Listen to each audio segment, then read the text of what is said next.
has all that is here to this great city of Baltimore. Ladies and gentlemen, from Baltimore, Maryland, let's get ready to rumble! Oh, we are! If there's anybody that's a big star in Baltimore, it's you. In Baltimore, whether you like it or not, you better learn to live with it, because I'm the best there is. This tonight is Championship Wrestling returns to Baltimore at the Baltimore Civic Center tonight. And I have picked Baltimore out to be the place where this war is going to come to an end, because they got a lot of nice, fine hospitals there. You know it, I know it, and Baltimore is... It's the night of champions in Baltimore, Maryland at the Civic Center. Hello, wrestling fans, and welcome to RassleRama. Today, we're going to be going back to the 80s, November in the 1980s. We're going to be taking a look at Maryland wrestling in the month of November in the decade of the 1980s. We're going to be talking about WWF, NWA, WCW, possibly two shows on the same day. We have results, attendance, so much more. Before we get into it, I do want to remind everybody to check us out online, RassleRama.com, and on all of our social media outlets, Facebook, YouTube, Twitter, Instagram, TikTok. You can find us at RassleRama.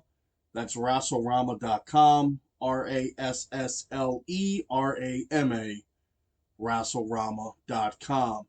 Let's get in the time machine, go back to the 80s, November in the 1980s. And believe it or not, wrestling came to town every month in the Baltimore, in the Maryland area back in the 1980s. I was just looking at an old ticket stub today from the November 15th, 1980 event at the Baltimore Civic Center. WWF came to town. Ringside seats were $6. Now, in today's dollars, I looked it up, that's about $25. So $6 in 1980 would be equal to about $25 in today's money. WWE is coming to the old Civic Center, now the CFG Arena, same building. They're coming to town next month, the day after Christmas. And if you want to sit in those same seats that cost you $6 back in 1980, those seats are now over $500. Unbelievable. I'm going to be at the event. I'm not going to be sitting ringside. I'm not kicking out $500 for just what's basically a house show. It's not a pay-per-view. It's not a PLE. It's not a SmackDown or Raw. It's a regular house show. Ringside seats are over $500.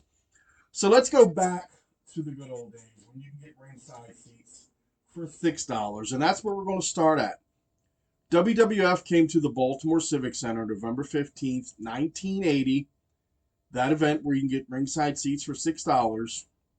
They drew 11,800 fans to the Civic Center. It was packed. The results of the show: quick draw, Rick McGraw fought Johnny Rodz to a 20-minute time limit draw. And this is something they would do a lot back in the day. They would have those 15, 20-minute draws in maybe the first or second match. A lot of people use public transportation, so they would, kill time to let everybody get in, get to their seat. And when you're dealing with 12,000 people coming into the building, it's not like they just come in and sit right down. It's crowded. So we got to see a lot of 20-minute time limit draws to open up the show back in the day. The next match, Larry Sharp pinned Rene Goulet, 15 minutes and 16 seconds. Jose Estrada pinned Angel Marvilla in 11 minutes, 39 seconds. Tony Atlas pinned the Hangman. No, not Hangman Adam Page. This was the Hangman. Tony Atlas pinned him 17 minutes and 20 seconds with a press slam.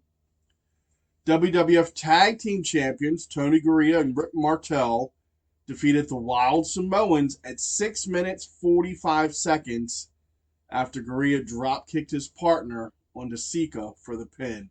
So the tag team title match gets 6 minutes, and Rick McGraw and Johnny Rodz get 20. Pedro Morales defeated WWF Intercontinental Champion Ken Patera by disqualification in 10 minutes and 10 seconds when Patera hit referee Mario Savoldi. And the main event, WWF World Champion Bob Backlund fought Sergeant Slaughter to a double DQ in 14 minutes and 30 seconds when both men began fighting outside the ring. The following week, November 22nd, 1980, WWF was at the Capitol Center in Landover, Maryland, so maybe a 30 to 45 minute drive from the Baltimore Civic Center. This was a matinee show. They would do a lot of afternoon shows at the Capitol Center. This event drew 7,325 fans. They advertised the match, Tony Atlas versus Ernie Ladd. That match did not take place as Atlas was out with an injured right leg. So sometime between that November 15th show at the Civic Center and November 22nd, Tony Atlas had an injured right leg, could not compete. The opening match on this show saw Baron Mikel Cicluna fight Larry Sharp, who was a substitute for Frankie Williams. Baron Mikel Cicluna and Larry Sharp went to a draw.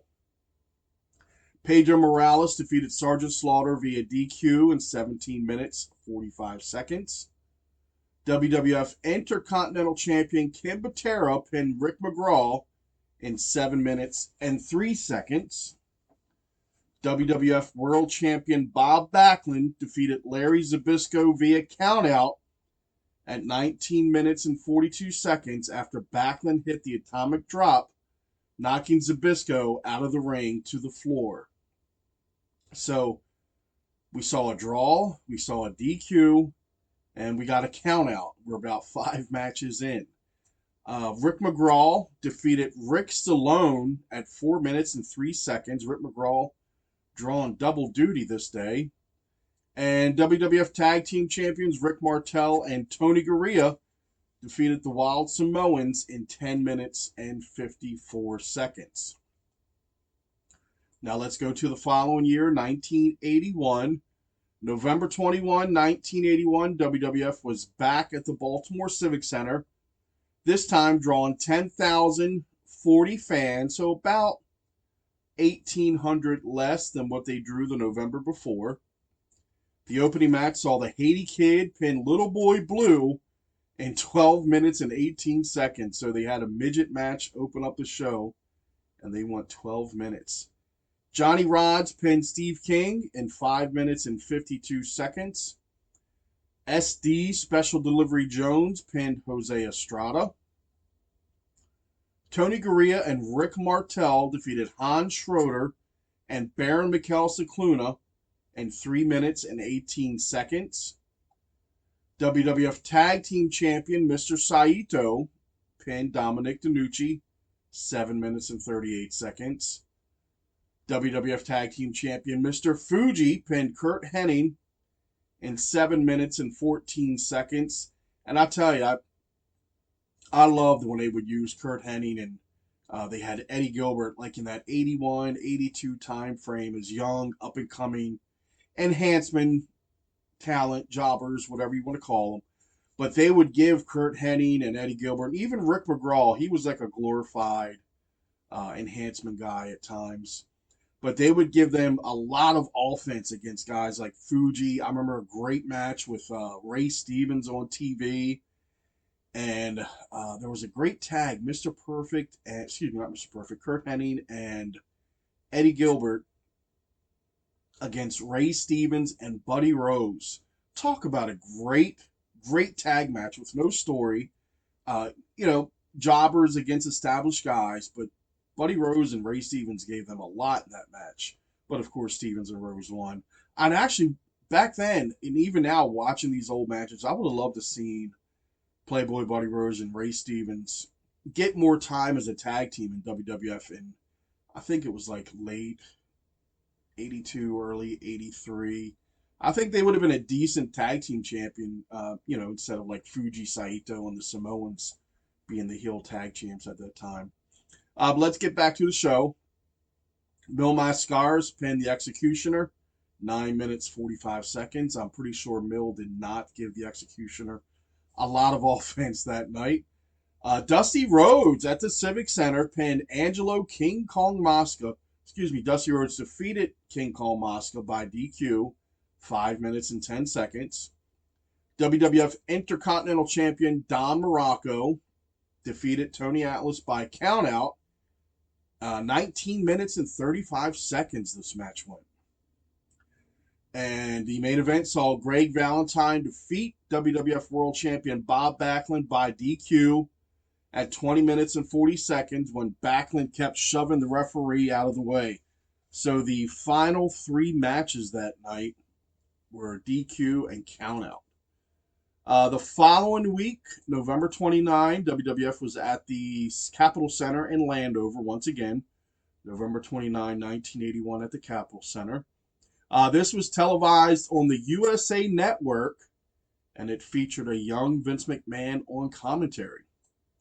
Opening match, Dominic DeNucci fought Larry Sharp to a 20-minute time limit draw. So there's that time limit draw we talked about earlier. They like to start the show with stuff like that to let people get in and get some food, some merch, get to their seats, and not really miss anything. Johnny Rodz pinned Hans Schroeder at 8 minutes and 23 seconds after avoiding a charge in the corner. Kurt Hennig pinned Bulldog Brower at 7 minutes and 58 seconds after avoiding an elbow drop. Tony Atlas pinned Angelo Mosca at 16 minutes and 10 seconds with a crossbody. The Haiti Kid pinned Little Boy Blue with a sunset flip at 11 minutes 22 seconds. WWF World Champion Bob Backlund pinned Don Morocco in a Texas death match in 13 minutes 26 seconds when referee Angelo Savoldi counted Morocco down after Morocco kicked off the turnbuckle as Backlund attempted the atomic drop, with both men's shoulders then touching the mat. Morocco's shoulder was up at 2, but Savoldi, who had been knocked out moments earlier, didn't notice. Greg Valentine pinned S.D. Jones with an elbow drop at 8 minutes 47 seconds. And Tony Garea and Rick Martel defeated WWF Tag Team Champions Mr. Fuji and Mr. Saito by DQ at 13 minutes and 14 seconds when the champions repeatedly double-teamed Garea. Let's go to the following year, 1982. And this is around the time frame when I was really hooked, when I became hooked in pro wrestling. I'd been watching it for years prior with my maternal grandmother. She was a huge fan. And it was more like a Saturday thing, watching wrestling with Granny. But in October of 82, when Ray Stevens pile drove Jimmy Superfly Snook on the concrete, busting him open, that moment hooked me basically for life. Here we are 4 decades later, and I'm still talking about wrestling. So yeah, this is around the time frame when I was really hooked in pro wrestling. I wanted everything, see everything, read everything. But November 13th, 1982, this was a matinee show at the Capitol Center in Landover. Charlie Fulton defeated Pete Sanchez. Salvatore Palumbo, who was substituting for Eddie Gilbert, defeated Johnny Rodz, 8 minutes and 6 seconds. Jose Estrada defeated Kurt Hennig in 7 minutes 38 seconds. WWF World Champion Bob Backlund defeated Superstar Billy Graham by DQ at 6 minutes 35 seconds. Pat Patterson was the guest referee for the bout. Ray Stevens pinned Tony Garea at 10 minutes 28 seconds. Little Beaver and Sonny Boy Hayes defeated Sky Lolo and Butch Cassidy at 10 minutes 18 seconds. Women's champion, the Fabulous Moolah, defeated Sabrina at 7 minutes 43 seconds. Jimmy Snuka defeated Captain Lou Albano at 2 minutes and 36 seconds when the referee stopped the match because of blood loss by Albano. And there's a great match, Snuka versus Captain Lou at the Garden around this time frame. And Captain Lou is he's got the blade on his thumb, and he's just walking around plain as day, carving his head up right in front of everybody. If you got the time, look up Snuka versus Albano. It's around this time frame, November 1982. It's on YouTube. It's a quick match, but it's funny to see Captain Lou just walk around blading himself. WWF Intercontinental Champion Pedro Morales defeated Buddy Rose, which I'm sure was a very good match. And the main event, Andre the Giant teamed with Rocky Johnson, and they defeated Mr. Fuji and Mr. Saito in a best 2 out of 3 falls match in 10 minutes, 29 seconds. 2-1. They won the 2 out of 3 falls match 2-1. Fall 1, Johnson pinned Saito in 3 minutes, 15 seconds. Fall 2, Andre pinned Fuji at 7 minutes, 14 seconds. And I don't have the result of the third fall. I do apologize. But Johnson and Andre won 2 falls to 1. Then the following week, November 19th, we're jumping to 1983 now. So there was no November show in 1982 in Baltimore. The Civic Center got skipped, it looks like, that month. So we're now going to jump to November 1983 in Baltimore at the Civic Center. WWF November 19, 1983. It was a sellout at the Civic Center. Bob Bradley defeated Israel Mattia in the opening match. The Invaders defeated Don Kernodle and Charlie Fulton, 13 minutes, 35 seconds.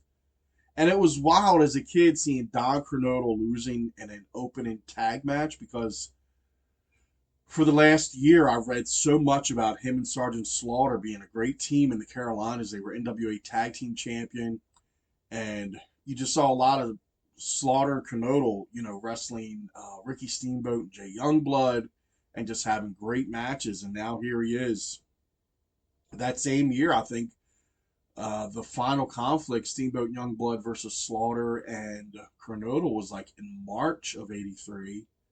And here it is, November of 83, and Kernodle's basically losing in an opening match. I was surprised, but little did I know what works in Carolina doesn't necessarily work in the WWF. Next match, Tito Santana defeated Iron Mike Sharp, 5 minutes and 15 seconds. Mr. Fuji defeated Salvatore Balumbo, 16 minutes, 50 seconds.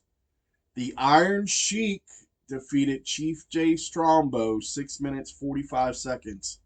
Little did we know, in just about a month from this match, Iron Sheik would be defeating Bob Backlund for the WWF title. And then a month later, of course, losing to Hulk Hogan. And Hulkamania was beginning, brother. So, being in attendance at this show, just seeing a throwaway Iron Sheik versus Chief J. Strombo match, none of us knew what was coming up. But man, did everything change after that. Tony Atlas defeated Big John Studd by DQ. Jimmy Snuka defeated WWF Intercontinental Champion Don Morocco by countout at 16 minutes and 12 seconds. And honestly, I think that match, the Snuka-Morocco match, drew just as much of the sellout as the main event. Maybe more, I don't know. The main event saw Rocky Johnson defeat Sergeant Slaughter in a steel cage match in 14 minutes and 10 seconds. But for a sellout at the Civic Center, Snuka was over huge. So as a kid, that's the match I wanted to see, Snuka and Morocco. But we also got to see Rocky and Sergeant Slaughter in a steel cage match. But yeah, I think the Snuka-Morocco match really drew the sellout that night. So that was November 19, 1983. The following week, November 26, 1983, WWF was just down the road in Landover at the Capitol Center. They drew 10,000 people. Bob Bradley defeated Israel Mattia, who was subbing for Don Kernodle, in 8 minutes, 15 seconds. Eddie Gilbert defeated Charlie Fulton, 10 minutes, 42 seconds. Tony Gurria defeated Rene Goulet in 12 minutes, 10 seconds. Salvatore Balumbo defeated Iron Mike Sharp. They fought to a 20-minute draw. Salvatore Balumbo and Iron Mike Sharp, 20-minute draw. Mr. Fuji defeated SD Jones in 9 minutes, 36 seconds. Masked Superstar defeated WWF World Champion Bob Backlund by countout, 12 minutes, 32 seconds. Rocky Johnson defeated Big John Studd by DQ in 7 minutes, 12 seconds. Pat Patterson defeated Ivan Koloff by countout. Tony Atlas fought Sergeant Slaughter to a 20-minute time limit draw. WWF Intercontinental Champion Don Morocco and Captain Lou Albano defeated Jimmy Snuka and Arnold Skolin, who was subbing for Buddy Rogers in the main event. That match went 11 minutes, 26 seconds. The following year, November 17, 1984, WWF was at the Baltimore Civic Center. Moondog Spot defeated Salvatore Balumbo. Paul Orndorff defeated Bob Bradley. The Spoiler fought Bret Hart to a time limit draw. Big John Studd defeated Chief Jay Strongbow. Barry Windham defeated Rene Goulet.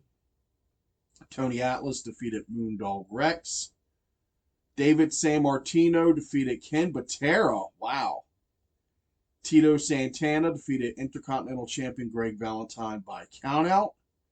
And the Junkyard Dog defeated Roddy Piper by disqualification. And I remember this.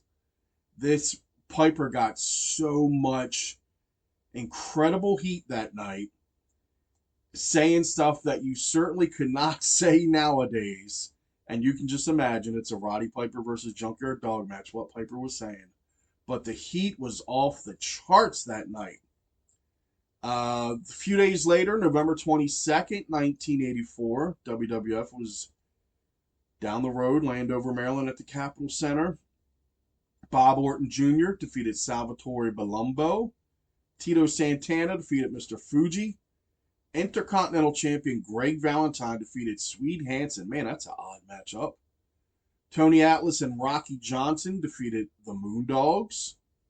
Big John Studd defeated SD Jones. David Schultz beat Steve Lombardi. Tonga Kid defeated Roddy Piper by DQ. And Rocky Johnson won a $10,000 20-man steel cage battle royal. And pretty much everybody else who was on the show was in the battle royal. They also had Bobby Heenan in the battle royal, Billy Jack, Samu.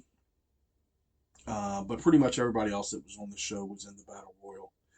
Johnson won the match by being the first to escape over the cage. Greg Valentine was the last man. Oh, so this was the Turkey Battle Royal. Okay. So Rocky Johnson won a $10,000 20-man steel cage battle royal. What they did, it was Thanksgiving time. So they would have a Turkey Battle Royal where the first person out won the match.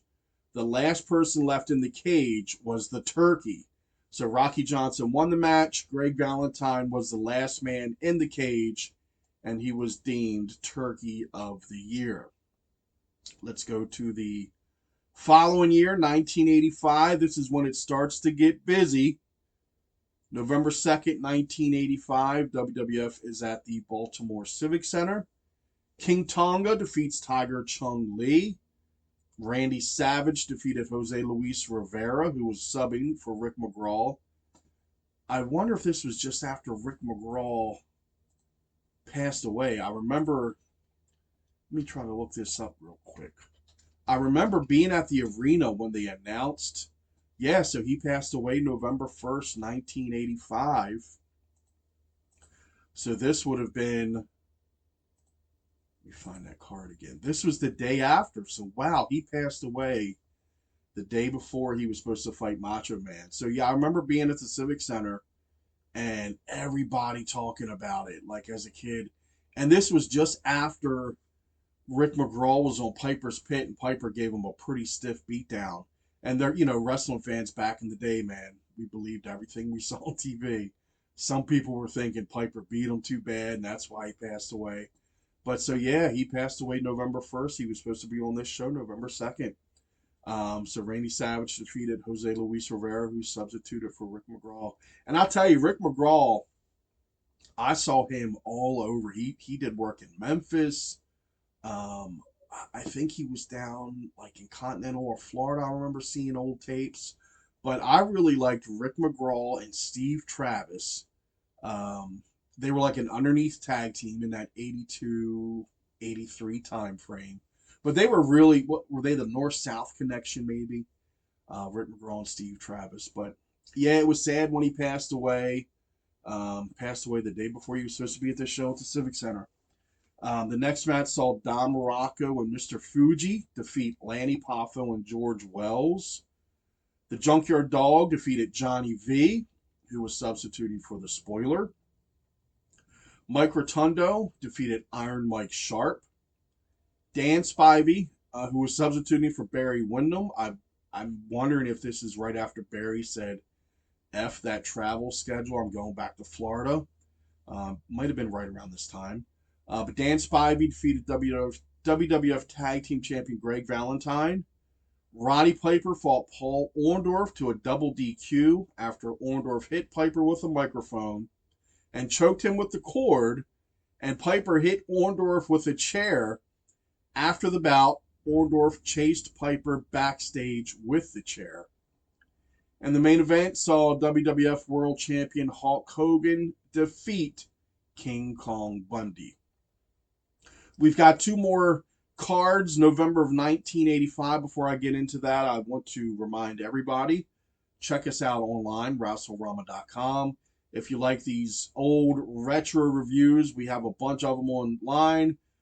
We go over some indie shows. We do indie show reviews. And then any interesting news that may happen throughout the day, throughout the week, we'll post up there. Again, that's RassleRama.com. And all of our social media, Facebook, YouTube, Twitter, Instagram, TikTok, you can find us at RassleRama. So we just went over the November 2nd, 1985 show at the Baltimore Civic Center.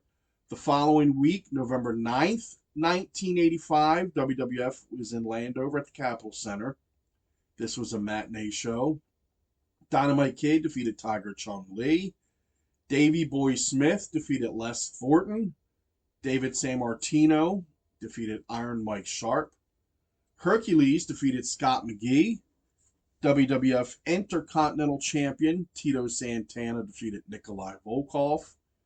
WWF World Champion Hulk Hogan pinned Jesse Ventura. And Andre the Giant, Hillbilly Jim, and Captain Lou Albano defeated King Kong Bundy, Big John Studd, and Bobby Heenan. I'm sure that was entertaining as hell. So, wow, you had Hulk Hogan and Andre on the show. You had an Intercontinental title match. Really good show at the Capitol Center. So, let's go to the third show for November 1985 that hit Maryland. We discussed November 2nd, 1985. WWF was at the Baltimore Civic Center. Now, November 24, 1985, Crockett and the AWA did a show at the Baltimore Civic Center. I believe this was Pro Wrestling USA at the time. I was at this show. I remember seeing the AWA World Title. We were down ringside, like right behind the ring, the timekeeper's table, and I was just mesmerized by the AWA World Title. It looked so good up close. But the Crockett AWA show, Baltimore Civic Center, November 24, 1985. Opening match, Mike Moore defeated Bill Irwin by reverse decision in 9 minutes and 5 seconds.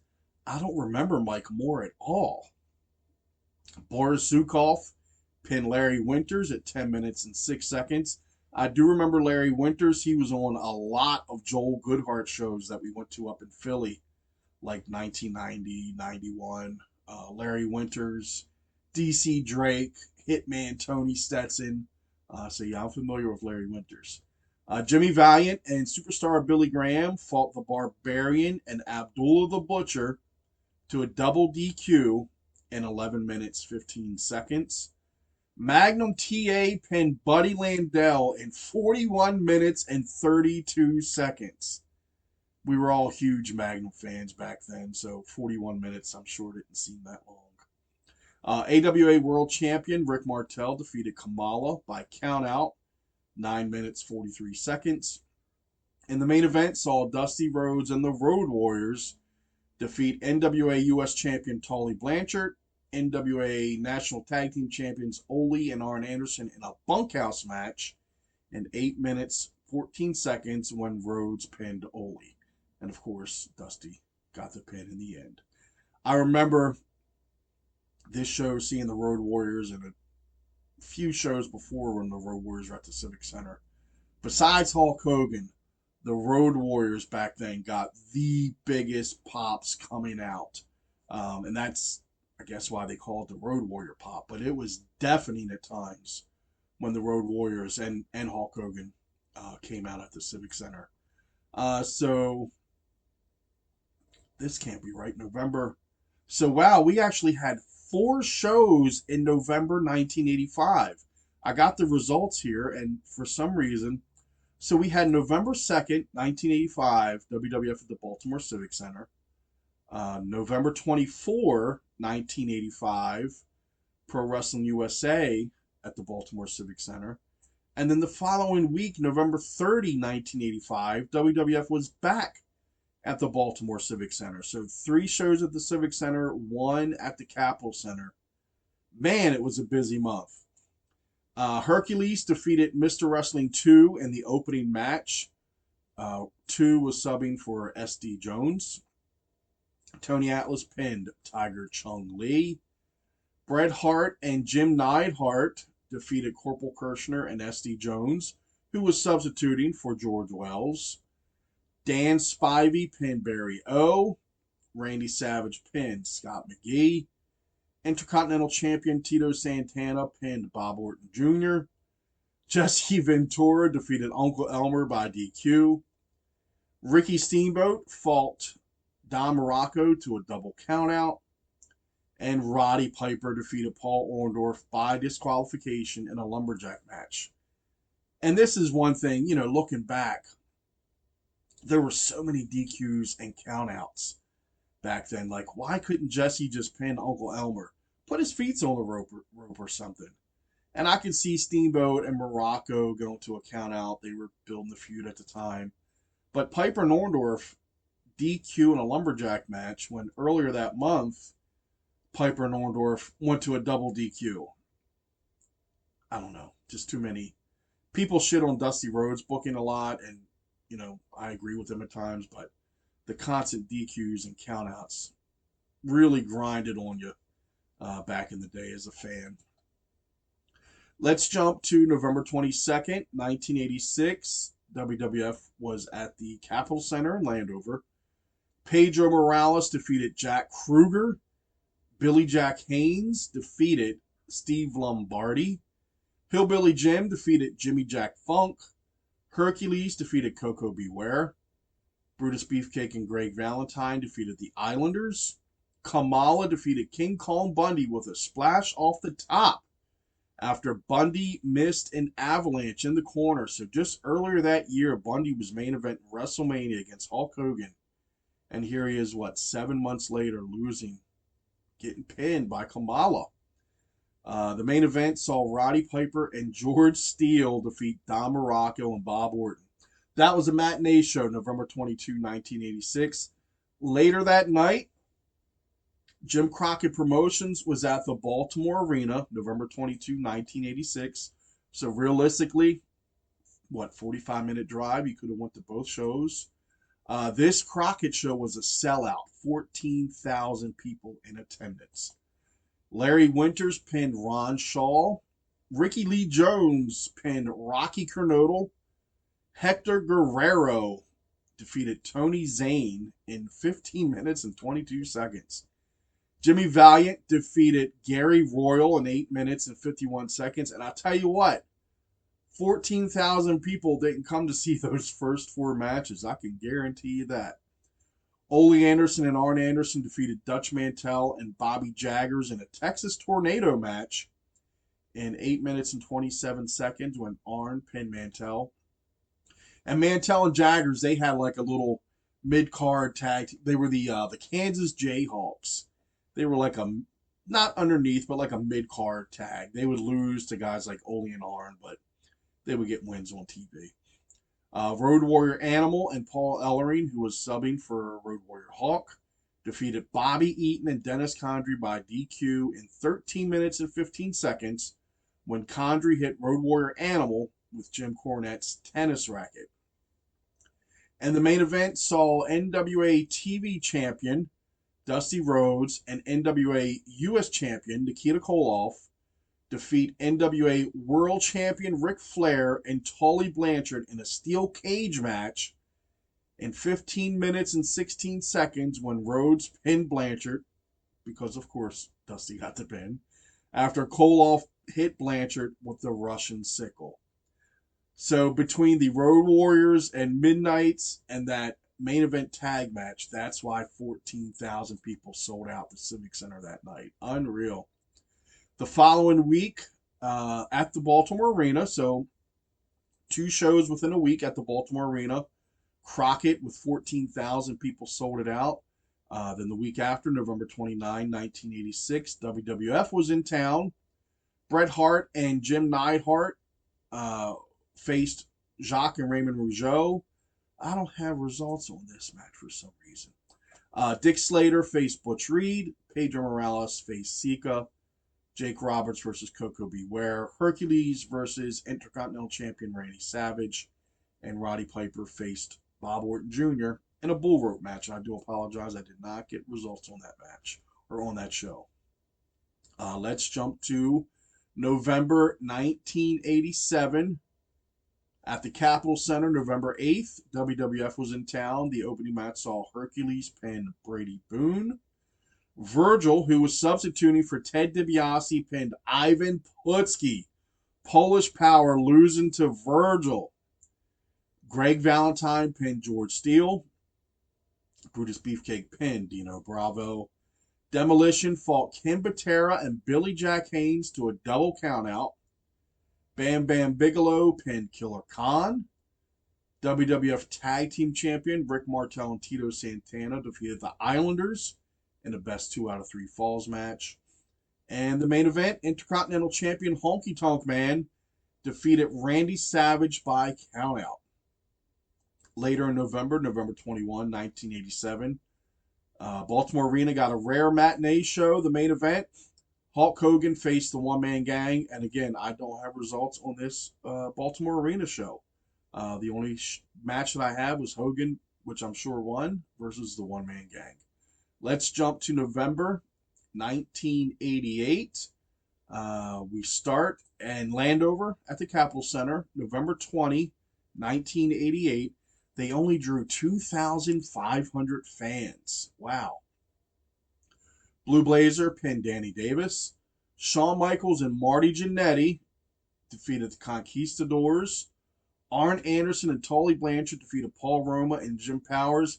And I'll tell you what, those 2 tag team matches, I'm sure were very good matches. The Rockers against Conquistadors and Arn and Tully versus Roma and Powers. Not, main event, knockdown, drag out, but I'm sure they were good matches. Ted DiBiase pinned Hercules after Virgil interfered. Big Boss Man defeated Hillbilly Jim. WWF Intercontinental Champion Ultimate Warrior defeated Honky Tonk Man by DQ. And the main event saw WWF World Champion Randy Savage pin Bad News Brown. 3 days later, NWA was at the Baltimore Arena, November 23rd, 1988. They drew 9,000 fans that night.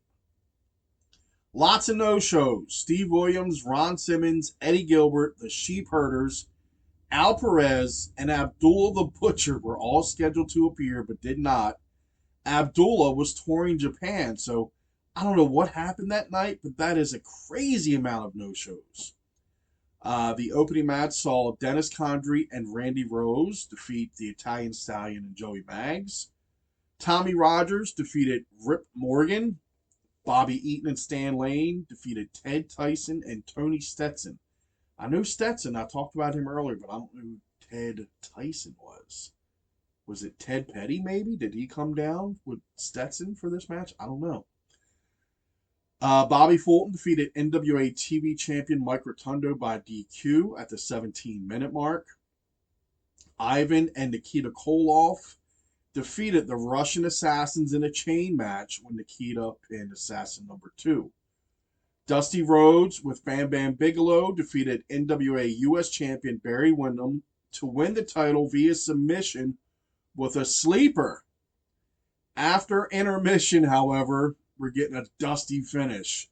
It was announced Windham was still the champion since he knocked out the first referee with a foreign object as he was caught in the sleeper, and Rhodes was awarded the match by DQ.